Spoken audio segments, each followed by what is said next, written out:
नमस्कार, बहुत स्वागत है आपका। विस्तार न्यूज देख रहे हैं आप और मैं हूं आपके साथ सुमित शर्मा। राजनाथ सिंह के घर आज एनडीए की एक अहम बैठक होने जा रही है। संसद सत्र और स्पीकर पद को लेकर इस बैठक में चर्चा संभव है। बीजेपी के राष्ट्रीय अध्यक्ष जेपी नड्डा भी इस बैठक में मौजूद रहेंगे और भी कई बीजेपी के सीनियर लीडर इस बैठक में मौजूद रहेंगे। एनडीए के जो घटक दल हैं वो भी, उसके नेता भी, घटक दलों के नेता भी बैठक में मौजूद रहने वाले हैं, क्योंकि संसद के सत्र और स्पीकर पद को लेकर चर्चा संभव है इस बैठक में। रक्षा मंत्री राजनाथ सिंह के घर पर यह बैठक होनी है। आज रक्षा मंत्री राजनाथ सिंह के घर पर एनडीए की एक महत्वपूर्ण, काफी अहम बैठक की मानी जा रही है, क्योंकि इस बैठक में स्पीकर पद को लेकर चर्चा संभव है। बीजेपी के राष्ट्रीय अध्यक्ष जेपी नड्डा भी इस बैठक में मौजूद रहेंगे और एनडीए के जो घटक दल हैं उन घटक दलों के नेता भी इस बैठक में मौजूद रहने वाले हैं। तो लोकसभा का स्पीकर कौन होगा, इस पर चर्चा होनी है। कई चेहरे सामने आ रहे हैं। ओम बिरला का नाम है, डी पुरंदेश्वरी का नाम सामने आ रहा है। देखने वाली बात होगी कि किसको ये अहम जिम्मेदारी दी जा सकती है। और सूत्रों के हवाले से खबरें यह है कि बीजेपी ही अपने पास ये पद रखेगी स्पीकर का। तो क्या ओम बिरला ही फिर से लोकसभा स्पीकर के पद को संभालेंगे या फिर कोई नया चेहरा हमें देखने को मिलेगा, इसके लिए थोड़ा सा इंतजार करना होगा। लेकिन संकेत सूत्रों के हवाले से खबर है, पूरी संभावना है कि ओम बिरला ही स्पीकर पद संभाल सकते हैं, क्योंकि बीजेपी ही अपने पास से स्पीकर का पद रखने वाली है। एनडीए के जो सभी दल हैं वो इस बैठक में मौजूद रहेंगे। काफी अहम बैठक है, चर्चा होगी। कई नामों पर चर्चा हो सकती है, लेकिन सबसे आगे रेस में ओम बिरला ही हमें नजर आते हैं। डी पुरंदेश्वरी के नाम की भी चर्चा है। टीडीपी भी इसको लेकर डी पुरंदेश्वरी के नाम को आगे बढ़ा रही थी। देखने वाली बात होगी कौन होगा। बैठक शुरू होगी, बैठक में क्या कुछ निकलकर सामने आता है वो देखना काफी दिलचस्प हो जाएगा। राजनाथ सिंह के घर एनडीए की बैठक यहाँ पर होगी। दिल्ली से बड़ी खबर आपको बता रहे हैं। संसद के सत्र और स्पीकर पद को लेकर इस बैठक में चर्चा संभव है। बीजेपी के राष्ट्रीय अध्यक्ष जेपी नड्डा भी इस बैठक में मौजूद रहेंगे। संसद के सत्र और स्पीकर को लेकर चर्चा संभव होगी। संसद का सत्र भी शुरू होगा। स्पीकर का पद भी किसको देना है, स्पीकर पद को लेकर भी कई नाम हैं जिन पर चर्चा हो रही है। वो किसको मिलेगा ये देखना काफी दिलचस्प हो जाता है। एनडीए के सभी दल इस बैठक में मौजूद रहेंगे। तो चलिए हम सीधे आपको दिल्ली लिए चलते हैं। राजनाथ सिंह के घर के बाहर हमारे सहयोगी राकेश जुड़े हुए हैं। सीधे आइए उन्हीं का रुख कर लेते हैं। राकेश, क्या कुछ अपडेट है फिलहाल इस मीटिंग को लेकर? क्या बैठक शुरू हो गई है या कितने बजे शुरू होगी, क्या कुछ अपडेट है? सुमित, ये बैठक 5 बजे शाम में शुरू होगी। इस वक्त मैं राजनाथ सिंह के आवास के ठीक बाहर ही हूँ और यहाँ बैरिकेडिंग देख के आपको अंदाज़ा हो रहा होगा कि कैसा मीटिंग होने जा रहा है। और एनडीए के तमाम सहयोगी दल यहाँ मौजूद रहेंगे। जेपी नड्डा खुद भी इस बैठक में हिस्सा लेंगे। ये बैठक काफ़ी अहम है सुमित, खास तौर पर इसलिए क्योंकि स्पीकर का जो पद होता है ये बहुत ही महत्वपूर्ण होता है किसी भी दल के लिए। और बीजेपी किसी भी हाल में ये नहीं चाहती कि एनडीए के सहयोगी दलों के साथ जो है कोई समझौता करना पड़े और ये जो पद है वो सहयोगी दलों को देना पड़े। तो इसलिए ये कल भी एक मीटिंग हुई थी और आज एक अहम मीटिंग होने वाली है। इसमें चिराग पासवान को भी बुलाया गया है, ललन सिंह को भी बुलाया गया है। शाम 5 बजे ये मीटिंग शुरू होगी। बिल्कुल राकेश, ठीक बात आप कह रहे हैं। राकेश, क्या सूत्रों के हवाले से अंदर खाने खबर ये है कि जो एनडीए के सहयोगी दल हैं बीजेपी को छोड़कर, वो भी स्पीकर पद की डिमांड यहां पर कर रहे हैं? कौन कौन से वो दल हैं जो स्पीकर पद की डिमांड कर रहे हैं, ये भी बताइएगा। क्या कुछ समीकरण बनते हुए नजर आएंगे राकेश?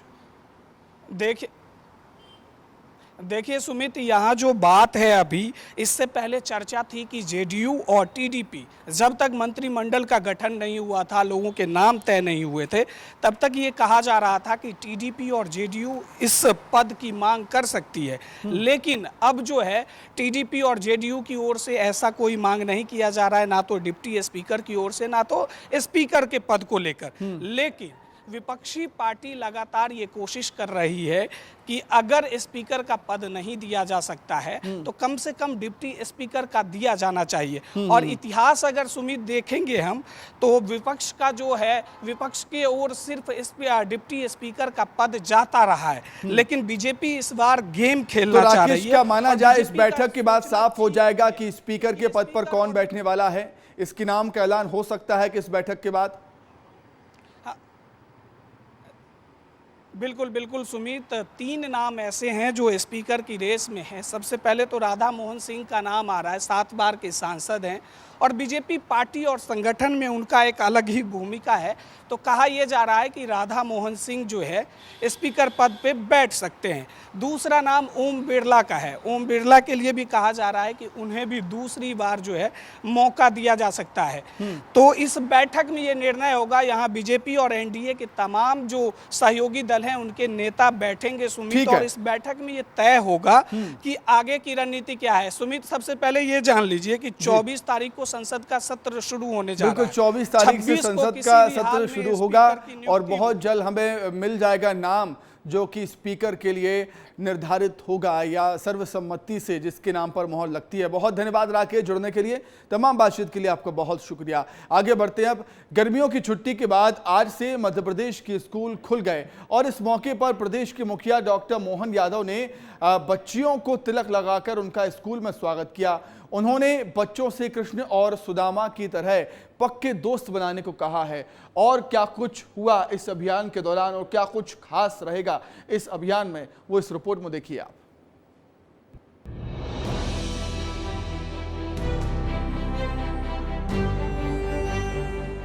मध्य प्रदेश में स्कूल चलो अभियान की शुरुआत हो चुकी है। आज से 3 दिन यानी कि 20 जून तक प्रदेश भर में प्रवेशोत्सव मनाया जाएगा। सीएम मोहन यादव ने अभियान की शुरुआत की। वे सुभाष एक्सीलेंस स्कूल के प्रवेशोत्सव में शामिल होने पहुंचे, जहां उनके साथ कैबिनेट मंत्री विश्वास सारंग भी मौजूद रहे। सीएम डॉक्टर मोहन यादव ने 5 बच्चों को तिलक लगाकर और किताबों का सेट देकर नए सत्र में स्वागत किया। साथ ही जेईई एडवांस में अच्छी रैंकिंग के साथ पोजीशन बनाने वाले बच्चों को सीएम ने प्रशस्ति पत्र देकर सम्मानित किया। प्रदेश के मुखिया सीएम डॉक्टर मोहन यादव ने यहां सभा को भी संबोधित किया, जिसमें उन्होंने बताया कि प्रदेश भर में 370 करीब सीएम राइज स्कूलों की शुरुआत की गई है। यहां पर प्रदेश के अंदर भी लगभग हमने 369 सर्व सुविधा युक्त सीएम राइज विद्यालयों का संचालन प्रारंभ कर दिया है। मैं बधाई देना चाहूंगा। और अभी हमारी जो सीएम राइज स्कूल की स्पीड है, इसकी समीक्षा हम करने वाले हैं। लेकिन इनके साथ साथ बाकी भी विद्यालय के अंदर जो न्यूनतम आवश्यकता है वो सब देने वाले हैं। कोई किसी प्रकार से कमी नहीं रहने देंगे। मध्य प्रदेश में गर्मियों की छुट्टी खत्म होने के बाद आज से प्रदेश के सभी सरकारी स्कूल खुल गए हैं, जिसके लिए सरकार ने स्कूल चलो अभियान की शुरुआत की है। अभियान का मुख्य उद्देश्य मध्य प्रदेश में शिक्षा के स्तर को सुधारना है। अभियान के तहत मंत्री, विधायक, सांसद एक-एक स्कूल को गोद लेंगे। आईएएस और अन्य अधिकारी भी स्कूल को गोद लेंगे और महीने में कम से कम एक बार स्कूल मंत्री जाया करेंगे। ब्यूरो रिपोर्ट, विस्तार न्यूज। मध्य प्रदेश की राजनीति में अब फोकस अमरवाड़ा विधानसभा की सीट पर होने वाले उपचुनाव पर है। क्या अपडेट्स है उस पर समझते हैं और रिपोर्ट देखते हैं। जहां अब लोकसभा चुनाव संपन्न हो गए हैं, ऐसे में मध्य प्रदेश में अब तमाम पार्टियों की नजरें अमरवाड़ा में होने वाले उपचुनावों पर टिकी है। बीजेपी पहले ही अमरवाड़ा विधानसभा चुनाव में अपना प्रत्याशी घोषित कर चुकी है। भारतीय जनता पार्टी की तरफ से पूर्व विधायक कमलेश शाह चुनावी मैदान में हैं, जिन्होंने लोकसभा चुनाव के दौरान कांग्रेस का हाथ छोड़ बीजेपी का दामन थाम लिया था। इस पर कांग्रेस की तरफ से विचार विमर्श चल रहा है, लेकिन एक नाम है जो लगभग तय माना जा रहा है। नाम है नवीन मरकाम, जो युवा है, हर्रई के छिंदी क्षेत्र के निवासी हैं और जिला पंचायत के सदस्य हैं और 20 जून को वो अपना नामांकन दाखिल कर सकते हैं। हालांकि नाम की कोई आधिकारिक पुष्टि नहीं हुई है। वहीं अमरवाड़ा सीट पर मुकाबला हमेशा त्रिकोणीय रहा है। गोंडवाना गणतंत्र पार्टी भी चुनावी मैदान में है, जिसने देवरावेन भलावी को यहां से उम्मीदवार बनाया है। बीजेपी की तैयारी की बात करें तो इस सीट पर Bharatiya Janata party front foot पर नजर आ रही है। अमरवाड़ा उपचुनाव को लेकर पार्टी ने 35 बीजेपी नेताओं की सूची जारी की है।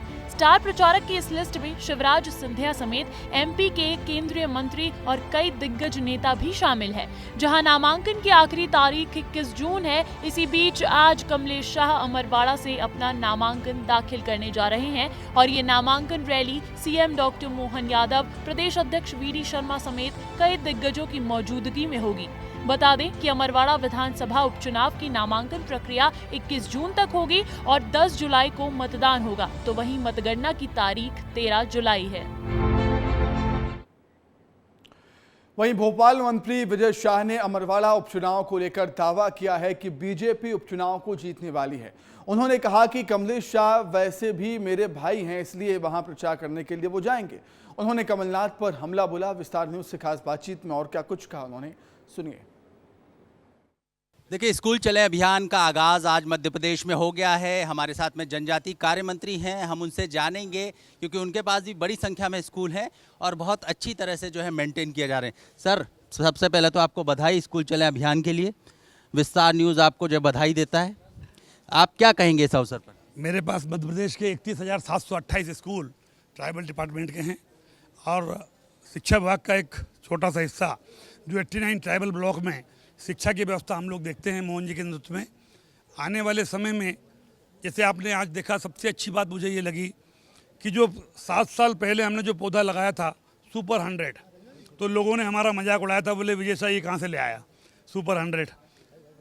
आज उस सुपर 100 में से जो गांव गरीब किसान मजदूर के बेटे होते थे, इंदौर और भोपाल में रह कर के एलएन जैसी बड़ी संस्थाओं से मैंने उनको शिक्षा दिलवाने का प्रयास किया और आज आप देखें कि सबके सब बच्चे हमारे 100 बच्चे कहीं ना कहीं सिलेक्शन उनके अच्छी जगह हुए हैं। स्कूल शिक्षा मंत्री भी रहे, कई नवाचार करते रहे। आज आपने एक और मांग उठाई है कि सुबह की शुरुआत जो है जनगण मन से होनी चाहिए, ध्वजारोहण से होनी चाहिए। कुछ स्कूलों में नहीं हो रही है, ऐसा हमारी जानकारी में। देखिए, देशभक्ति का जज्बा, देश प्रेम का जज्बा, राष्ट्रगीत और राष्ट्रगान हर स्कूल में क्यों नहीं होना चाहिए?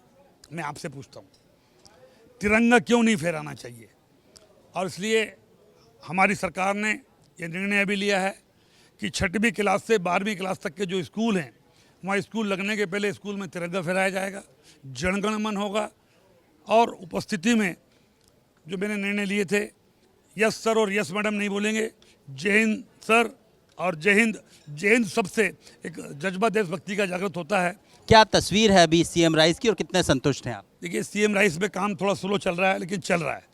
हमारे मुख्यमंत्री जी मोहन जी जो खुद वहाँ पढ़े हैं जब भगवान कृष्ण ने शिक्षा ली और बड़ी तकलीफ से पढ़े, और वो मोहन जी आज हमारे सबसे पढ़े लिखे मंत्री हैं, मुख्यमंत्री हैं। तो ये आपने सुना, कह रहे थे मंत्री जी कि कहीं ना कहीं सीएम राइस का काम थोड़ा सा स्लो है, उसमें को तेजी आनी चाहिए। साथ में वो ये भी कह रहे हैं कि बधाई सभी बच्चों को, नौनिहालों को नया सत्र शुरू हो रहा है। श्याम सिंह तोमर, कैमरा पर्सन राकेश के साथ।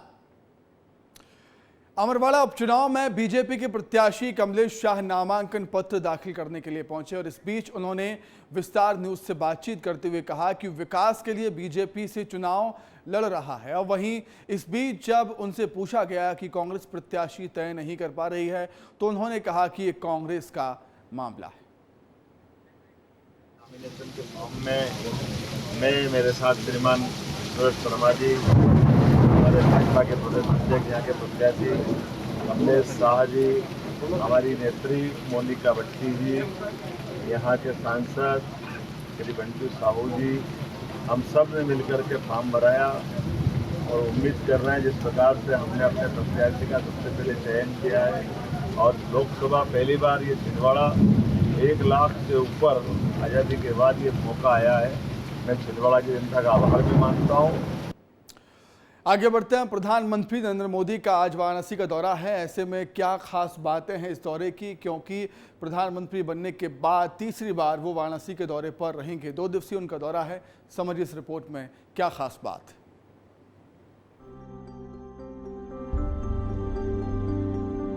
बनारस में आज मोदी 3.0 का नजारा है। अपने तीसरे कार्यकाल के लिए पीएम का उनके लोकसभा क्षेत्र का ये पहला दौरा है जहां प्रधानमंत्री नरेंद्र मोदी 2 दिवसीय दौरे पर हैं। पीएम का खास दौरा खास कार्यक्रमों से भरपूर है। वो अपने इस 2 दिवसीय दौरे में मेहंदीगंज में किसान सम्मेलन को संबोधित करेंगे। साथ ही साथ पीएम किसान सम्मान योजना की 17वीं किस्त भी जारी करेंगे। करीब 9 करोड़ 26 लाख से अधिक किसानों को मिलेगी 20,000 करोड़ रुपए की सौगात। वाराणसी के 2,74,615 किसान भी होंगे लाभान्वित। साथ ही साथ 30,000 से अधिक स्वयं सहायता समूहों को देंगे प्रमाण पत्र। दशाश्वमेध घाट पहुंचकर गंगा आरती में होंगे शामिल प्रधानमंत्री नरेंद्र मोदी और उसके बाद तकरीबन रात 8 बजे श्री काशी विश्वनाथ धाम में विधिवत पूजा अर्चना करने वाले हैं पीएम।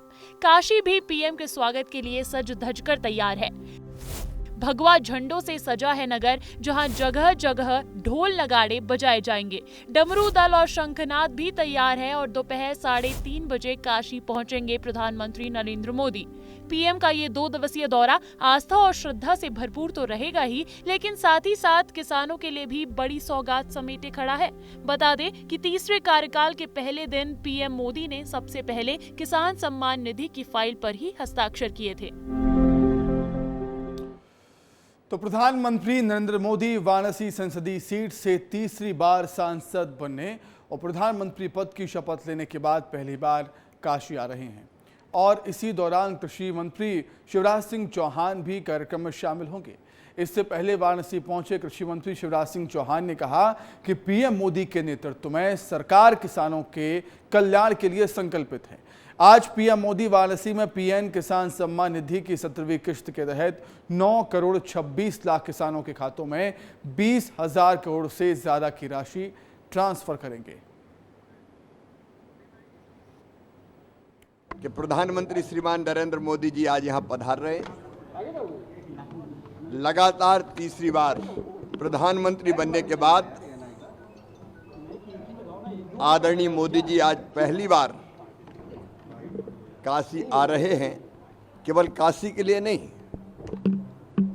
पूरे देश के किसानों के खाते में प्रधानमंत्री किसान सम्मान निधि के लगभग 20,000 करोड़ रुपया यहां से किसानों के खाते में अंतरित करेंगे, डालेंगे। कृषि और किसान का कल्याण। उधर रायबरेली और वायनाड का मसला जब से सुलझा है, कांग्रेस ने तब से सियासी बयानों का तांता लगा हुआ है। राहुल ने रायबरेली चुना है, लेकिन कांग्रेस ने वायनाड से भी मजबूत प्रत्याशी प्रियंका गांधी को चुना है। क्या रही इसकी वजह और क्या सवाल इस फैसले पर खड़े हो रहे हैं, देखिए इस रिपोर्ट में। रायबरेली और वायनाड की गुत्थी अब सुलझती हुई नजर आ रही है। राहुल गांधी केरल की वायनाड सीट से इस्तीफा देंगे और रायबरेली से सांसद बने रहेंगे और वायनाड से प्रियंका गांधी उपचुनाव लड़ेंगी। कांग्रेस अध्यक्ष मल्लिकार्जुन खड़गे के घर चली 2 घंटों की बैठक के बाद खड़गे और राहुल ने इसका ऐलान किया। राहुल गांधी ने जहां इसे मुश्किल फैसला बताया, तो वहीं प्रियंका गांधी ने कहा कि उन्हें वायनाड का प्रतिनिधित्व करने में बहुत खुशी होगी। रायबरेली का पुराना रिश्ता है, काफी खुशी हो रही है कि मैं उनको फिर से रिप्रेजेंट करूंगा, मगर आसान निर्णय नहीं था, मुश्किल निर्णय था क्योंकि जुड़ाव दोनों के साथ है। प्रियंका जी, आप क्या कहेंगे? बहुत खुश हूँ मैं। I am very happy to be able to represent Wayanad and all I will say is that I won't let them feel his absence. ये फैसला राहुल के प्रशंसकों के लिए खास है। अगर बात करें राहुल के वायनाड छोड़कर रायबरेली चुनने की वजहों की, तो इसमें कई वजह शामिल है। रायबरेली लोकसभा सीट गांधी परिवार का गढ़ है। यहाँ से सोनिया गांधी, इंदिरा गांधी और फिरोज गांधी सांसद रहे हैं। सोनिया गांधी ने सीट छोड़ते समय रायबरेली की जनता से कहा था, मैं अपना बेटा आपको सौंप रही हूँ। रायबरेली की जीत इस लिहाज से भी बड़ी है क्योंकि परिवार ने अमेठी की खोई हुई सीट भी हासिल कर ली है। पार्टी के वरिष्ठ नेताओं की भी सलाह थी कि राहुल रायबरेली सीट अपने पास रखें। सोनिया ने राहुल को समझाया था कि यूपी कांग्रेस के लिए बेहद जरूरी है, इसलिए उन्हें रायबरेली अपने पास रखना चाहिए। वहीं इस बात पर अब अपने बयानों के लिए जाने जाने वाले आचार्य प्रमोद कृष्णम का रिएक्शन भी सामने आया है। उन्होंने उपचुनाव में प्रियंका गांधी को दिए गए टिकट को लेकर कहा कि इस स्थिति में चुनाव लड़वाने से उनका कद छोटा करने की कोशिश हो रही है। देखिए, प्रियंका गांधी कांग्रेस के अंदर सबसे ज्यादा लोकप्रिय चेहरा है। उन्हें तो कांग्रेस का अध्यक्ष बनाना चाहिए था, उन्हें कांग्रेस की कमान सौंपनी चाहिए। बाई इलेक्शन में, उपचुनाव में लोकसभा का टिकट दे करके तो प्रियंका गांधी का कद और छोटा करने की कोशिश हो रही है। लेकिन फिर भी वो एक नई पारी की शुरुआत कर रही है। मेरी शुभकामनाएं हैं। अब देखना दिलचस्प होगा कि कांग्रेस का ये फैसला वायनाड के नतीजों पर कितना कारगर साबित होता है। अब बात करेंगे नीट परीक्षा घोटाले की जांच की, जिसमें मांग पर सुप्रीम कोर्ट में सुनवाई हुई। जहां नीट पेपर लीक को लेकर संग्राम जारी है, वहीं सुप्रीम कोर्ट ने एनटीए को फटकार लगाई है। सुप्रीम कोर्ट ने कहा कि अगर कुछ भी गड़बड़ी हुई तो उसे स्वीकार करें और सुधारें। रत्ती भर भी लापरवाही बरती गई तो उससे निपटना है। वहीं सुनवाई में नई याचिकाओं पर भी केंद्र और एनटीए को फिर नोटिस जारी कर दिया गया। इसमें मामले पर 2 हफ्तों में जवाब मांगा गया है और कहा गया है कि 8 जुलाई को तैयार होकर आए एनटीए। नीट घोटाले पर सुप्रीम कोर्ट का रुख सख्त है और अब अगली सुनवाई 8 जुलाई को होनी है। आगे बढ़ेंगे। महेश कश्यप जीत के बाद दिल्ली से बस्तर लौटकर अपने लोकसभा क्षेत्र की जनता का आभार जताने पहुंचे। कोंटा विधानसभा में कार्यकर्ताओं ने अपने सांसद का भव्य स्वागत किया और इस दौरान सांसद महेश कश्यप से विस्तार न्यूज ने खास बातचीत की। उन्होंने क्या कुछ कहा है, सुनिए आप। बस्तर लोकसभा जीतने के बाद दिल्ली से वापस लौटे महेश कश्यप सीधे जनता के बीच में। आपको बता दें, इस वक्त महेश कश्यप जो है सुकमा दौरे पे है और छत्तीसगढ़ प्रदेश के अंतिम छोर कोंटा में अपने जनता से मिलने के लिए आए हैं। क्या लग रहा है, दिल्ली से लौटने के बाद क्या कुछ जिम्मेदारी बस्तर को लेकर आपको मिला है? देखिए, जिम्मेदारी तो पूरा बस्तर को लेकर, बस्तर के जनता ने आशीर्वाद दिया है तो पूरा जिम्मेदारी बस्तर के जनता के हमको सौंप दिया है, तो इसलिए हमारा पूरा जवाबदारी है। लेकिन खासकर विशेष करके जो लोकसभा चुनाव में आदरणीय मोदी जी के गारंटी के ऊपर मोहर लगाया और विशेष ये इस कोंटा क्षेत्र के जो मतदाता भाई बहनों और हमारे भारतीय जनता पार्टी के जो ज्येष्ठ देवतुल्य कार्यकर्ताओं का अथक प्रयास का परिणाम था कि भारी बहुमत से हम लोग लोकसभा का चुनाव जीते और कवासी लकमा जो अपने आप को अजय बताने वाला को पहली बार इस क्षेत्र का हार का सामना करना पड़ा है और उनको हॉस्पिटल जाना पड़ा। इसलिए मैं कोंटा क्षेत्र के सभी मतदाता भाई बहनों, माता पिता और सभी देवतुल्य कार्यकर्ताओं को आभार व्यक्त करने, धन्यवाद ज्ञापित करने इस क्षेत्र में आया हूं। और आने वाला समय में जब दोबारा आएंगे तो हम जो कोंटा क्षेत्र के लोगों को जो जल जंगल जमीन से हमें जो अधिकार मिलना था, जो रोड सड़क बिजली पानी से जिससे वंचित करके रखा है, उसको हमको पूरा करना हमारा पहला प्राथमिकता होगा। 77 वर्ष के बाद भी हमको स्वच्छ जल नहीं मिल रहा है, तो ये वैसे बहुत सारे प्राथमिकता है, इस सभी प्राथमिकता को पूरा करना हमारा जवाबदारी है। जी बिल्कुल, बता दें इस वक्त हमारे साथ बस्तर के सांसद महेश कश्यप थे और इन्होंने बताया कि क्या कुछ बस्तर में खास रहेगा। शहनवाज खान के साथ विस्तार न्यूज, सुकमा। इंदौर में डीएवीवी में जमकर हंगामा हुआ। बीजेपी नेता अक्षय कांति बम के कॉलेज की मान्यता रद्द करने और कुलपति के इस्तीफे की मांग को लेकर एनएसयूआई ने यूनिवर्सिटी कैंपस में जमकर हंगामा किया है। हंगामा बढ़ता देख भारी पुलिस बल मौके पर पहुंच गया, तैनात किया गया और इस दौरान एनएसयूआई कार्यकर्ताओं और पुलिस के बीच जमकर धक्का मुक्की हुई, झड़प भी हुई। क्या है पूरा मसला, रिपोर्ट में देखिए। इंदौर के डीएवीवी के एमबीए फर्स्ट सेमेस्टर के 2 पेपर लीक होने के मामले में बीजेपी नेता अक्षय कांति बम के कॉलेज आइडियलिक इंस्टीट्यूट पर पेपर लीक के आरोप लगे थे। जांच के बाद यूनिवर्सिटी प्रबंधन ने कॉलेज पर 5 लाख रुपए का जुर्माना और 3 साल के लिए एग्जाम सेंटर से बैन कर दिया।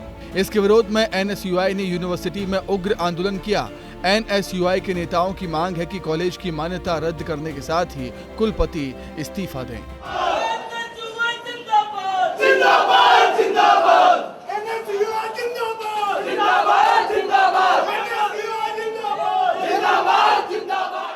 अक्षय बम कॉलेज का जो पेपर एमबीए का पेपर आउट हुआ था, उसकी कॉलेज की मान्यता की रद्द को लेकर आज प्रदेश एनएसयूआई के अध्यक्ष तो चोकसे जी और रजत पटेल जो एनएसयूआई के हमारे सर अध्यक्ष हैं, उनके नेतृत्व में यहाँ प्रदर्शन किया गया था कि कॉलेज की मान्यता निरस्त की जाए।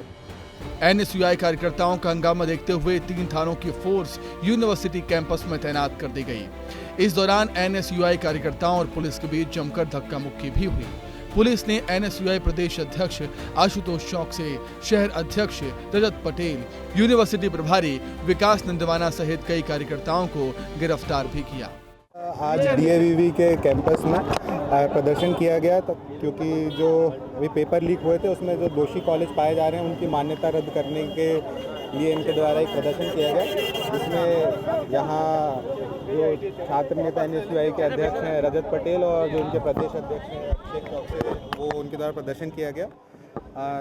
पर्याप्त मात्रा में पुलिस बल उपलब्ध था। प्रदर्शन जैसे ही उग्र होने लगा तो कुछ लोगों को लेकर पुलिस थाने ली। इस पूरे प्रदर्शन में सबसे बड़ा पहलू ये रहा कि यूनिवर्सिटी के अधिकारियों को ये ही नहीं मालूम कि प्रदर्शन क्यों किया गया है। डिप्टी रजिस्ट्रार प्रज्वल खरे ने एनएसयूआई कार्यकर्ताओं से ज्ञापन मांगा भी था, लेकिन वे कुलपति को ही ज्ञापन देने पर अड़े थे। मैं अपने परीक्षा संबंधी कार्य से यहाँ पे आया हूँ। मुझे मालूम चला था कि यहाँ पे स्टूडेंट्स इकट्ठे हुए हैं। मैं नीचे भी था, लेकिन स्टूडेंट ने ना तो मुझे अपनी समस्या बताई ना मेरे से बात की है। हाँ, ये जरूर हमने देखा कि जब वो कुछ धक्का मुक्की कर रहे थे तो पुलिस ने उनको पीछे कर दिया। देखिए, मुझे ये भी नहीं मालूम क्योंकि मेरे से ना तो कोई बात की है और ना मुझे कोई ज्ञापन दिया। पेपर लीक का मामला लगातार तूल पकड़ता जा रहा है। जो 2 पेपर लीक हुए थे वो दोनों वापस करवाने का नोटिफिकेशन भी यूनिवर्सिटी ने जारी कर दिया। इस मामले में एबीवीपी पहले ही प्रदर्शन कर चुकी है। मामले में देरी से कूदी एनएसयूआई आइडियल कॉलेज की मान्यता रद्द करने के साथ ही कुलपति के इस्तीफे की मांग पर अड़ी हुई है। इंदौर से विस्तार न्यूज के लिए पुनीत विजयवर्गीय की रिपोर्ट। बात करेंगे कांके की, जहां पर शिशु मृत्यु दर में कमी लाने के लिए सुरक्षित प्रसव का सरकार का सपना अधूरा सा लग रहा है। जिले के अलबेड़ापारा में जच्चा बच्चा जिला अस्पताल पर सालों से रेफर का ठप्पा लगा हुआ है, जो आज तक नहीं हट पाया, जिसके बाद अब शहर की मितानिन और एमटी ने मदर एंड चाइल्ड केयर अस्पताल में अव्यवस्थाओं को लेकर मोर्चा खोल दिया। वहीं इस पूरे मामले में अधिकारियों का कहना है कि अस्पताल में डॉक्टर्स की कमी से परेशानी हो रही है, व्यवस्था में सुधार करने प्रयास किए जा रहे हैं।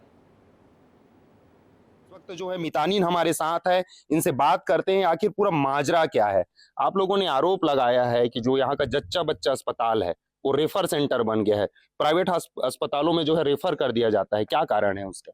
उस उत्तर समय तो प्राइवेट अस्पताल में जाओ मत बोलते, रायपुर जाओ करके बोल दिया जाता है, लेकिन जो हितग्राही जो है उस वक्त कंडीशन में नहीं रहता तो आसपास के प्राइवेट अस्पतालों में चले जाते हैं। कभी बोलते हैं आईसीयू की सुविधा नहीं है, कभी बोलते हैं कुछ क्रिटिकली है, जच्चा बच्चा किसी को एक को बचा पाएंगे तो हम सुविधा नहीं दे पाएंगे, सही समय में ले जाओ, या अन्यथा हम लोग कुछ नहीं कर सकते। तो हितग्राही जो है डरे भागे रहते हैं, जो अपने जच्चा जान बचाने के लिए क्या करेंगे, तो कहीं भी पास का अगल बगल अस्पताल में चले जाते हैं अपनी सिटी के। क्या मतलब इन चीजों से आपको क्या समस्याएं होती है?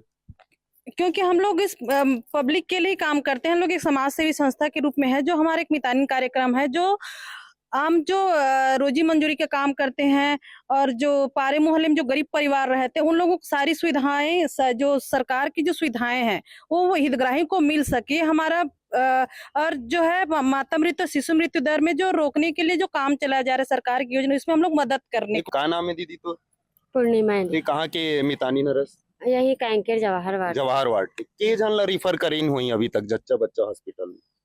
अब 1 महीने में नहीं वो नादानी बोलो, फिर 1 महीने में कम से कम 8-9 रेफर हो ही जाता है। 8-9 रिफर हो जाता है। का सुविधा नहीं है यहाँ? अब ब्लड बैंक की सुविधा नहीं है, क्योंकि ब्लड बैंक की सुविधा जिला हॉस्पिटल में, तो वहाँ से आना जाना मतलब दिक्कत होता है। किसी प्रेग्नेंट लेडी को हम लोग लेके गए हैं, उस दौरान हमको बोला जाता है कि इनका ब्लड कम है, तो उस समय इसको ब्लड चढ़ाना है करके, तो उसको व्यवस्था के लिए वहाँ जाना पड़ता है। कॉलेज है ना? हाँ, मेडिकल कॉलेज है। होगा जब मेडिकल कॉलेज खुला कि सुविधाएं मिलेगी यहाँ करके, क्या लग रहा है अब खुलने के बाद? अब वही तो यही लग रहा है हमको कि अब वहाँ कुछ सुविधा नहीं है ऐसे टाइप का, क्योंकि ये मौका में कारण क्या है? कारण क्या? अब कारण वही तो हम भी नहीं समझ पा रहे हैं, हम कारण वही जानना हम भी चाह रहे हैं कि क्या कारण से रिफर होता है। अभी तक कहाँ आप लोग जो है आवेदन दिए हैं? कलेक्टर किसी के पास? अभी कलेक्टर के पास दिए थे, विधायक के पास, कल तो विधायक के साथ ही गए थे हॉस्पिटल। विधायक 1 महीने का समय दिए हैं। ये कांकेर का जच्चा बच्चा हॉस्पिटल है, कहा जाता है कि अस्पताल में सारी सुविधाएं होनी चाहिए, सुरक्षित प्रसव होना चाहिए। बावजूद इसके कांकेर का जो जच्चा बच्चा हॉस्पिटल है पिछले 3-4 सालों से जो एक रिफर सेंटर बन गया है। ये ईश्वर सिन्हा, विस्तार न्यूज, कांकेर। वहीं भिलाई की रुआ बांधा में NSPCL कॉलोनी में शातिर चोर ने 2 सूने मकानों में ताला तोड़कर चोरी की और एक मकान से सोने, डायमंड समेत 25,000 की नकदी चोरी कर ले गए, जिसकी सूचना मिलते ही पुलिस मौके पर पहुंची और जांच शुरू कर दी।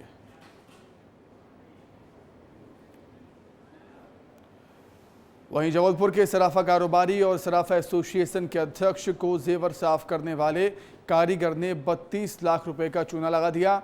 मार्च महीने में सराफा व्यापारी शेखर राजा सराफ ने मेघनाथ पात्रा को 560 ग्राम सोने के जेवर साफ करने के लिए दिए थे, जिसके 4 दिन बाद ही मेघनाथ अपने घर कलकत्ता चला गया। जब राजा सराफा व्यापारी ने उसे जेवर वापस करने के लिए कहा तो उसने बताया कि जेवर उसकी सराफा स्थित दुकान की तिजोरी में रखे हुए हैं। जब वो कलकत्ता से वापस लौटेगा तो जेवर दे देगा। कुछ ही दिन बाद जब कारीगर जबलपुर वापस लौटा तो उसने बताया कि तिजोरी से जेवर गायब है, जिसके बाद मेघनाथ ने उन जेवरों की कीमत के पैसे देने का वादा किया, लेकिन चुनाव आचार संहिता आदि का बहाना देकर पैसे देने से टरकाता रहा, जिसके बाद राजा सराफा ने कोतवाली थाने में शिकायत दर्ज कराई। बहरहाल पुलिस फिनिशिंग कारीगर मेघनाथ की तलाश में जुटी हुई है। माना यह जा रहा है कि मेघनाथ वापस कलकत्ता भाग गया है और उसने जेवर खुद ही गायब किए। वहीं मुरैना में एक टीन शेड उड़कर नेशनल हाईवे पर आ गया। दरअसल दोपहर में मौसम ने अचानक से करवट ली थी, मौसम बदल गया था और तेज हवाओं का दौर शुरू हो गया था। इसी दौरान टीन शेड उड़कर हाईवे पर आ गया है। हालांकि किसी तरह का कोई नुकसान नहीं हुआ है और कोई जनहानि नहीं हुई है, ना ही ये शेड उड़कर किसी वाहन से टकराया है, जो बड़ा हादसा हो सकता था। टीन शेड के सड़क पर आ जाने से काफ़ी देर तक ट्रैफिक जाम के हालात ज़रूर बन गए थे। उधर मध्य प्रदेश की राजधानी भोपाल के तुलसी नगर शिवाजी नगर इलाके में मंत्री विधायकों के बंगलों के लिए 29,000 से ज़्यादा पेड़ काटे जाने का प्लान का विरोध किया जा रहा था, जो प्लान बनाया गया था, और इसके विरोध स्वरूप स्थानीय लोगों ने चिपको आंदोलन भी शुरू कर दिया था, आपको याद होगा। अब इस मामले में एक अच्छी खबर यह निकलकर सामने आ रही है कि सरकार ने पेड़ काटने के फैसले को वापस ले लिया है, जिसके बाद स्थानीय लोगों ने इस फैसले को लेकर खुशी की लहर स्थानीय लोगों में, साथ ही स्थानीय लोग जश्न मना रहे हैं और इस दौरान लोगों ने एक दूसरे को मिठाई खिलाई और एक दूसरे को बधाई दी। राजगढ़ नगर पालिका के अध्यक्ष विनोद साहू पर एक महिला स्वास्थ्यकर्मी के घर लाठी डंडे लेकर मारपीट करने के आरोप लगे हैं, जिसका एक वीडियो सोशल मीडिया पर जमकर वायरल हो रहा है। इसके बाद कांग्रेस ने अपने पेज पर इस वीडियो को शेयर किया, लिखा कि बीजेपी नेताओं का आतंक देखिए। हालांकि घटना के बाद सोमवार को स्वास्थ्यकर्मी महिला राजगढ़ थाने में FIR दर्ज करवाने पहुंची और इस मामले में पुलिस ने जांच शुरू की है। वहीं दिग्विजय सिंह ने भी इस मामले में एक्स पर पोस्ट कर सवाल खड़े किए।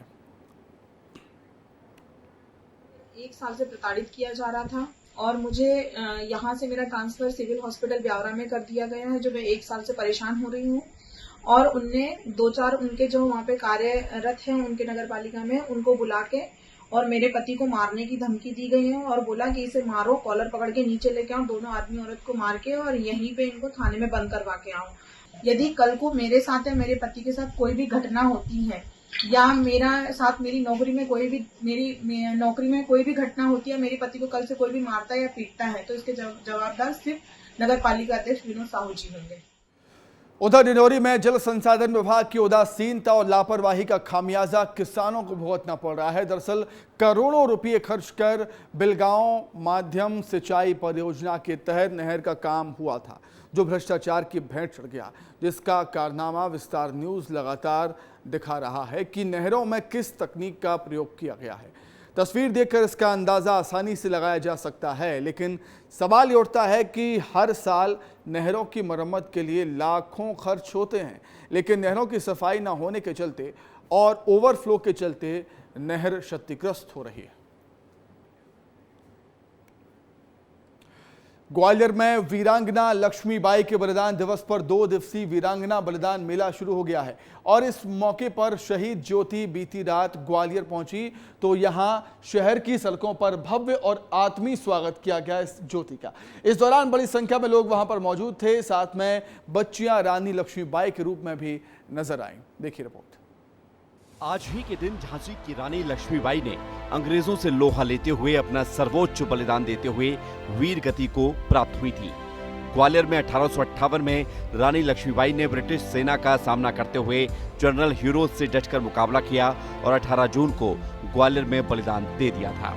ग्वालियर में झांसी की रानी वीरांगना लक्ष्मीबाई के बलिदान दिवस पर आयोजित होने वाला 2 दिवसीय वीरांगना बलिदान मेला शुरू हो गया है। इस मौके पर शहीद ज्योति बीती रात ग्वालियर पहुंची तो यहां शहर की सड़कों पर भव्य और आत्मीय स्वागत उसका किया गया। इसके आगे बच्चियां रानी लक्ष्मीबाई के भेष में चल रही थी तो नजारा 1857 के युद्ध जैसा दिख रहा था। इन्हें देखने के लिए बड़ी संख्या में लोग सड़कों पर उमड़े।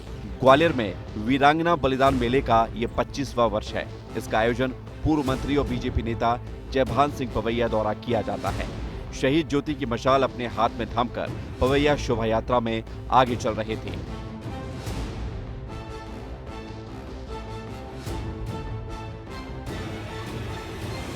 आज झांसी दुर्ग से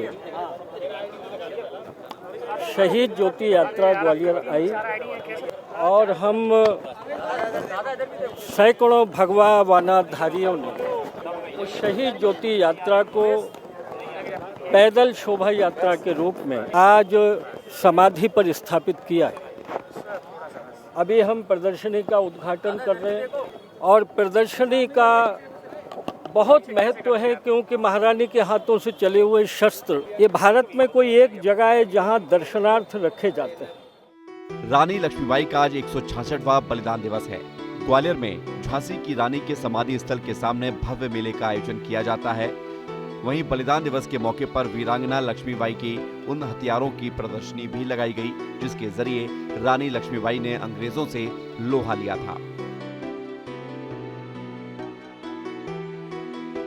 कि 18 जून को इसी ग्वालियर में बलिदान दिवस के रूप में मनाया जाता है और जहां पर वीरांगना रानी लक्ष्मीबाई के अस्त्र शस्त्रों की प्रदर्शनी लगाई जाती है और जिसे देखने के लिए दूर दूर से लोग आते हैं। आप देख सकते हैं कि यह वही अस्त्र शस्त्र हैं जिनके जरिए वीरांगना रानी लक्ष्मीबाई ने अंग्रेजों से युद्ध लड़ा और अंग्रेजों के छक्के छुड़ा दिए। इसी ग्वालियर में वीरांगना रानी लक्ष्मीबाई अंग्रेजों से लड़ते लड़ते वीर गति को प्राप्त हो गई और इसी को लेकर 18 जून को हर साल यहाँ पर प्रदर्शनी लगाई जाती है और प्रदर्शनी के जरिए उन सभी अस्त्र शस्त्रों को यहाँ पर दिखाया जाता है जिसके जरिए वीरांगना रानी लक्ष्मीबाई ने पूरा युद्ध लड़ा और अंग्रेजों को वापस लौटना पड़ा। आप देख सकते हैं कि काफ़ी ऐसे हथियार हैं जिनके जरिए पूरा युद्ध वीरांगना रानी लक्ष्मीबाई ने लड़ा। आप देख सकते हैं कि ये तेंगे हैं, तेंगे के साथ साथ छड़ी, गुप्ती, रिवाल्वर,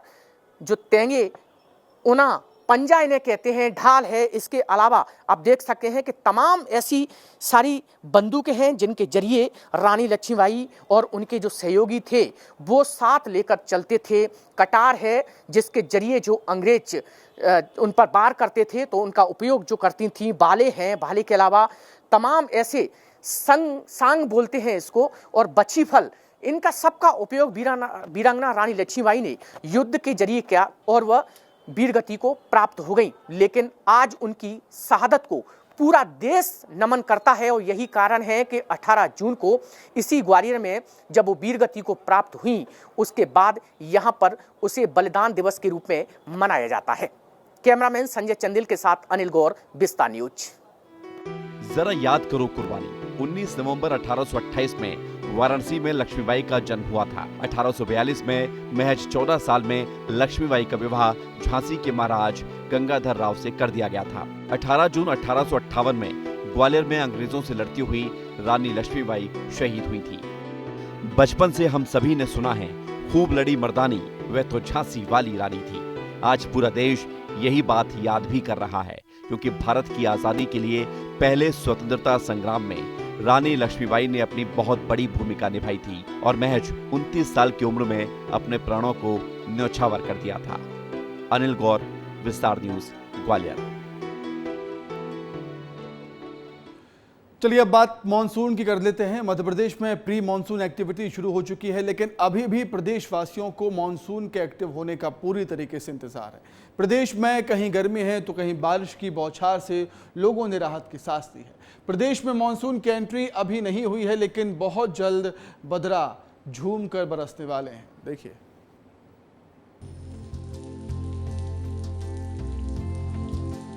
मानसून की एंट्री से पहले मध्य प्रदेश में प्री मानसून की बारिश हो रही है। सोमवार को इंदौर, भोपाल समेत कई जिलों में बारिश हुई, वहीं दिन के टेम्परेचर में भी गिरावट हुई। मंगलवार को प्री मानसून की स्ट्रांग एक्टिविटी रहेगी। इसके चलते जबलपुर, छिंदवाड़ा समेत 6 जिलों में रेड अलर्ट है। यहां बारिश के साथ 50 से 60 किलोमीटर प्रति घंटे की रफ्तार से आंधी भी चल सकती है। प्रदेश में सोमवार को भोपाल, इंदौर समेत कई जिलों में आंधी बारिश का दौर रहा। वहीं कई जिले ऐसे भी रहे जहां गर्मी का असर देखने को मिला। सतना का चित्रकूट सबसे गर्म रहा। यहां दिन का तापमान 46.5 डिग्री सेल्सियस दर्ज किया गया। पृथ्वीपुर में 45.7 डिग्री, ग्वालियर में 45.1 डिग्री, सतना में 44.9 डिग्री, बिजावर में 44.8 डिग्री, खजुराहो में 44.4 डिग्री, सिंगरौली में 44 डिग्री, शिवपुरी में 43 डिग्री, सीधी में 42.8 डिग्री और शहडोल में 42.6 डिग्री तापमान दर्ज किया गया। इधर मौसम विभाग ने किसानों को सलाह दी है कि वे मानसून आने के बाद 4 इंच बारिश होने पर ही बोनी करें। जून के आखिरी या जुलाई के दूसरे सप्ताह तक बोनी का उपयुक्त समय है। 4 इंच बारिश होने के बाद किसान बोनी कर सकते हैं। 23 जून के बाद धान की नर्सरी के लिए किसान खेत तैयार कर लें। कपास या सोयाबीन की बोनी मानसून आने के बाद भूमि में पर्याप्त नमी होने पर ही करें। मध्य प्रदेश में 72 घंटे बाद ताबड़तोड़ बारिश का दौर शुरू हो सकता है। मौसम वैज्ञानिक के अनुसार मानसून भोपाल से लगभग 550 किलोमीटर की दूरी पर है। मानसून अभी आधिकारिक रूप से गुजरात पहुंच गया है, लेकिन एमपी तक पहुंचने में कुछ और दिन लगेंगे। गर्मी से राहत प्री मानसून गतिविधि पर निर्भर करती है, जो अब तक मजबूत नहीं रही। भीषण गर्मी के बाद अब प्रदेशवासी टकटकी लगाए आसमान की तरफ देख रहे हैं और यही कह रहे हैं कि कब बरसोगे। तरह से मौसम का मिजाज लगातार बदलता हुआ नजर आ रहा है। कुछ इलाके ऐसे हैं जहां पर कल भी बारिश हुई है और बारिश होने के आसार है, लेकिन कई इलाके ऐसे जहां पर अभी भी तापमान 45 डिग्री के पार है। मौसम वैज्ञानिक VS यादव जी हमारे साथ मौजूद है, बातचीत कर लेते हैं। सर, मौसम के 2 रंग देखने को मिल रहे हैं। बारिश कहीं पर तापमान 40 डिग्री से ज़्यादा 45 डिग्री तक तापमान है, क्या कहेंगे? जैसे कि आप देखेंगे अभी अपना दक्षिणी मध्य प्रदेश के आसपास से मॉइस्चर आ रहा है, तो बादलों की आवाजाही हो रही है और बारिश की स्थिति बन रही है, तो उस वजह से वहाँ पे तो टेम्परेचर नीचे हैं। लेकिन अपना नॉर्थ ईस्ट वाला एरिया देखेंगे, चंबल वगैरह, रीवा, सतना, सीधी, सिंगरौली वगैरह में अभी भी टेम्परेचर 45 के ऊपर बना हुआ है। आप मैप में देख सकते हैं, चित्रकूट, सतना में 46.5 दर्ज किया गया। पृथ्वीपुर, निवाड़ी में भी 46 है, ग्वालियर में 45 और सतना में भी 44.9, 45 के आसपास ही चल रहा है। और ये टेम्परेचर लगभग 2 दिन ऐसे ही बने रहेंगे। ऊपर कहीं पे बारिश अच्छी हो सकती है अभी लगातार 2 दिनों में, क्योंकि मॉइस्चर आ रहा है उसके वजह से। लेकिन अभी मानसून इसको नहीं कह सकते कि मानसून के लिए जो विंड होनी चाहिए सेटअप दक्षिण पश्चिमी, वो नहीं होगी। नवसारी, रत्नागिरी और सुकमा होते हुए जा रहा है ये पोजीशन। अगला कोई भी वेदर सिस्टम अभी नहीं है कारगर जो अपने मॉइस्चर को बे ऑफ बंगाल साइड से करे। पोजीशन जो डैप दिख रहा है इसी तरफ से है। आगे अगर कोई वेदर सिस्टम बनता है तो ही ये इसके आगे बढ़ने के आसार है। जैसे 7 दिन तो हो चुके हैं ऑलरेडी और अभी उम्मीद कर रहे हैं कम से कम 6 दिन तो और लगेंगे। इसके अलावा कुछ भी अपडेट नहीं है इस पर। तो जैसी उम्मीद थी सर कि मानसून पहले आने वाला है, उस उम्मीद के अनुसार इस बार मानसून देरी से आएगा? हाँ, मानसून पिछले साल भी लगभग देखेंगे तो 25 जून को टच कर पाया था, 24 को एमपी में एंटर हुआ था, 25 को पूरे प्रदेश को कवर कर पाया था। लगभग अभी भी स्थिति वैसी ही बन रही है। तो ये हमारे साथ मौसम वैज्ञानिक VS यादव थे, जिन्होंने बताया कि मौसम का क्या अपडेट है। लगातार जो वेदर सिस्टम है वो अभी अपडेट नहीं हो रहा है, यही कारण है कि मानसून में लगातार देरी देखी जा रही है। 25 जून तक मानसून के आने की संभावना है, लेकिन अभी कई इलाके ऐसे हैं जहां पर तेज हवाओं के साथ बारिश भी हो सकती है। राजधानी भोपाल की बात करें तो यहाँ पर भी बारिश की संभावना जताई जा रही है। कैमरा पर्सन राकेश के साथ सूरज तिवारी, विस्तार न्यूज। आगे बढ़ते हैं। बिहार के अररिया से खबर है, जहां पर निर्माणाधीन पुल गिर गया है। 12 करोड़ की लागत से बन रहा था ये पुल। बकरा नदी के ऊपर बन रहा था ये पुल। संवेदक और इंजीनियर पर भ्रष्टाचार के आरोप लग रहे हैं पुल के ढह जाने से। बड़ी खबर आपको बता रहे हैं, बिहार के अररिया में निर्माणाधीन पुल गिर गया है। 12 करोड़ की लागत से पुल बन रहा था। 12 करोड़ की लागत से पुल का निर्माण कार्य किया जा रहा था। बकरा नदी के ऊपर बना ये पुल रह गया। देखिए, ताश के पत्तों की तरह किस तरीके से बिखर गया पुल, आपको तस्वीरों में दिख रहा होगा। और बकरा नदी के ऊपर ये पुल बन रहा था, पुल का निर्माण कार्य किया जा रहा था। संवेदक और इंजीनियर पर भ्रष्टाचार के आरोप लग रहे हैं। पुल को बनाने में जो मटेरियल यूज किया वो घटिया क्वालिटी का मटेरियल था, इसलिए संवेदक और इंजीनियर पर भ्रष्टाचार के आरोप यहां पर लगाए जा रहे हैं। बिहार के अररिया का ये मामला है, जहां पर एक निर्माणाधीन पुल ढह जाता है, गिर जाता है। 12 करोड़ की लागत से पुल का निर्माण कार्य किया जा रहा था, लेकिन किस तरीके से भ्रष्टाचार की भेंट चढ़ गया यह पुल, वो तस्वीरें बता रही हैं। बकरा नदी के ऊपर यह पुल बन रहा था, लेकिन बनने से पहले ही गिर जाता है, रह जाता है। संवेदक और इंजीनियर पर भ्रष्टाचार के आरोप लग रहे हैं। बिहार के अररिया का यह मामला, जहां भ्रष्टाचार की भेंट चढ़ गया यह पुल। 12 करोड़ रुपए की लागत से बनाया जा रहा था, लेकिन बन पाता पूरा उससे पहले ही भर भरा कर गिर जाता है। इंजीनियर पर भ्रष्टाचार के आरोप लग रहे हैं कि जो निर्माण मतलब पुल को बनाने में जो सामग्री का यूज हुआ, निर्माण कार्य में जो सामग्री का यूज हुआ, वो घटिया क्वालिटी की सामग्री का यूज किया गया, इस्तेमाल किया गया। अब एक और लापरवाही की बात कर ली जाए। एयर इंडिया की इंटरनेशनल फ्लाइट में एक पैसेंजर के खाने में ब्लेड मिलती है। पैसेंजर ने खुद एक्स पर पोस्ट कर ये बात शेयर की, इस बात की जानकारी दी।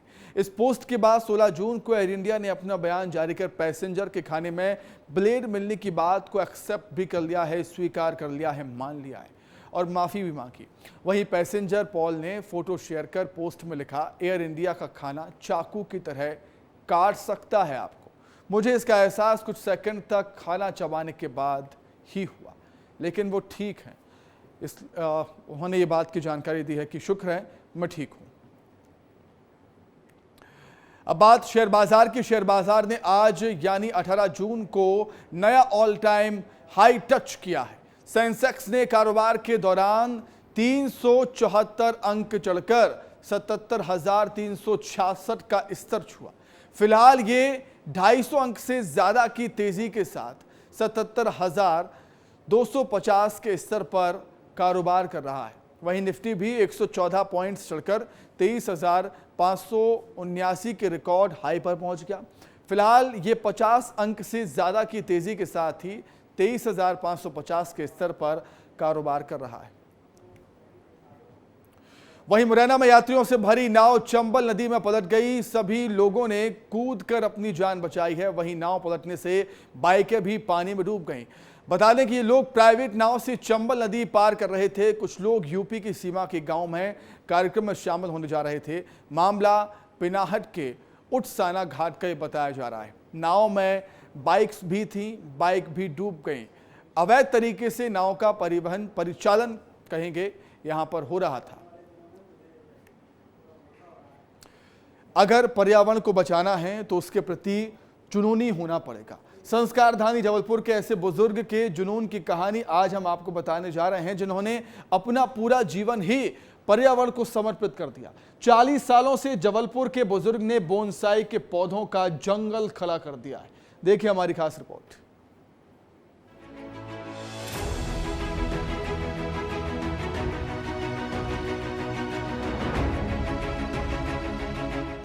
इनसे मिलिए, ये हैं सोहन लाल द्विवेदी। जबलपुर में बिजली विभाग से रिटायर्ड हुए सोहन लाल ने अपना पूरा जीवन ही पर्यावरण को समर्पित कर दिया है। 40 सालों से सोहन लाल अपने घर में बोनसाई के पौधों की पैदावार कर रहे हैं और आज उनके घर में 40 से ज्यादा प्रजाति के बोनसाई पौधे 2,500 से ज्यादा संख्या में मौजूद हैं और दावा है कि ये देश का सबसे बड़ा बोनसाई कलेक्शन है। मेरे हाथ में जो आप ये पौधा देख रहे हैं, ये दरअसल पेड़ है। बोनसाई तो आप जानते ही होंगे, लेकिन इस बोनसाई की खास बात यह है कि ये पीपल का पेड़ है और इसकी उम्र 11 साल है। जी हाँ, चौंक गए ना आप? 11 साल का ये पौधा और इसकी हाइट ज़्यादा से ज़्यादा 1 फीट। यही चमत्कार है प्रकृति का। पर्यावरण को सुरक्षित रखना है तो उपाय आपको ही ढूंढने पड़ेंगे। जबलपुर के सोहनलाल ने ये कारनामा कर दिखाया है। बोनसाई के 1-2 नहीं बल्कि 2500 से ज़्यादा पौधे और 40 से ज़्यादा प्रजातियां संस्कारधानी जबलपुर में सोहनलाल जी ने पैदा कर ली। सोहनलाल ने बताया कि उन्होंने पहली बार साल 1982 में एक अखबार में बोनसाई के बारे में पढ़ा था कि मुंबई की किसी महिला ने अपनी छत पर 250 बोनसाई लगाए हुए हैं। इस खबर को पढ़ने के बाद बोनसाई के बारे में जानने की जिज्ञासा उनकी और बढ़ गई। इसलिए दिल्ली में बोनसाई क्लब में जाकर इसके बारे में जानकारी ली। सोहनलाल ने अपना पूरा जीवन ही नहीं बल्कि अपनी कमाई भी पर्यावरण को समर्पित कर दी है। बड़ा अजीब शौक, और इसे कहना चाहिए पर्यावरण के प्रति समर्पित अपना पूरा जीवन। सोहनलाल जी, कैसे शुरुआत हुई इस चीज़ की? ये सर 40 वर्ष पूर्व मैंने न्यूज़पेपर में एक समाचार पढ़ा कि किसी महिला ने मुंबई में अपनी छत में 250 बोनसाई बनाए हैं, जो कि भारतवर्ष का सबसे बड़ा बोनसाई का कलेक्शन है। मेरे मन में आया कि मैं इस रिकॉर्ड को ध्वस्त करूं और मैं इसे आगे तैयार करूं। मैंने बोनसाई के विषय में ज्ञान हासिल करने के लिए दिल्ली, मुंबई, कलकत्ता, लखनऊ बहुत जगह गया। मैं वहाँ से किताबें खरीदा, जानकारी एकत्रित की और 40 वर्ष पूर्व मैंने बोनसाई बनाना चालू किया। 40 वर्षों से लगातार मैं बोनसाई बना रहा हूँ। मैं विद्युत मंडल में, मध्य प्रदेश राज्य विद्युत मंडल में छोटी नौकरी में था। जो मुझे तनख्वाह मिलती थी वो सारा पैसा मैं इसी कार्य में लगा देता था। यानी कि पूरी की पूरी कमाई आपने पर्यावरण को समर्पित कर दी? सारी कमाई इसी में लगाई हुई है। सोहनलाल बताते हैं कि बोनसाई केवल दिखने भर में छोटे होते हैं, लेकिन काम एक बड़े पेड़ की तरह ही करते हैं। जिन घरों में जगह नहीं है वहां पर बोनसाई पौधा लगाया जाए तो एक कार्बन डाइऑक्साइड को अवशोषित करने का काम करता है, जो कि आज के समय में बेहद जरूरी है। मेरे पास इस समय 2500 बोनसाई हैं और 40 प्रजाति के बोनसाई, जिसमें फल फूल। बड़ी खबर मिल रही है। जीत के बाद पहली बार काशी पहुंचे हैं पीएम मोदी। वाराणसी पहुंच चुके हैं पीएम मोदी। जीत के बाद पहली बार पहुंचे हैं। थोड़ी देर में किसान सम्मेलन में शामिल होंगे, किसान सम्मेलन को संबोधित करेंगे। तीसरी बार पीएम बनने के बाद पहला काशी दौरा है उनका। किसान सम्मान निधि की 17वीं किस्त जारी करेंगे। बड़ी संख्या में लोग भी पहुंचे हुए हैं उनको सुनने के लिए। तीसरी बार प्रधानमंत्री बनने के बाद मोदी पहली बार काशी पहुंच रहे हैं। यहां पर पीएम 9 करोड़ से ज्यादा किसानों को सम्मान निधि की 17वीं किस्त जारी करेंगे। पीएम 20,000 करोड़ रुपए किसानों के खातों में डालेंगे। इसके साथ ही 50,000 किसानों से संवाद भी होगा। पीएम मोदी का रोड शो भी यहां पर होना है। इसके बाद काल भैरव और बाबा विश्वनाथ के मंदिर भी जाएंगे पीएम मोदी। घाट पर मां गंगा का दुग्धाभिषेक कर पूजन होगा। गंगा आरती में भी शामिल होंगे। और आपको बता दें, प्रधानमंत्री मोदी का ये 51वां वाराणसी दौरा है। 51वां दौरा है। आदरणीय श्रीमान नरेंद्र मोदी जी, उत्तर प्रदेश की राज्यपाल श्रीमती आनंदीबेन पटेल जी, उत्तर प्रदेश के लोकप्रिय मुख्यमंत्री आदरणीय योगी आदित्यनाथ जी, भारत सरकार के कृषि कल्याण मंत्री और मध्य प्रदेश के 5 बार मुख्यमंत्री रहे ऐसे आदरणीय शिवराज चौहान जी, उत्तर प्रदेश के उप मुख्यमंत्री द्वय श्रीमान केशव प्रसाद मौर्य जी, श्री ब्रजेश पाठक जी, उत्तर प्रदेश भारतीय जनता पार्टी के अध्यक्ष और विधान परिषद के सम्मानित सदस्य श्री भूपेन्द्र चौधरी जी, उत्तर प्रदेश सरकार के सभी सम्मानित मंत्रीगण, माननीय विधायकगण, भारत सरकार और उत्तर प्रदेश सरकार के अधिकारी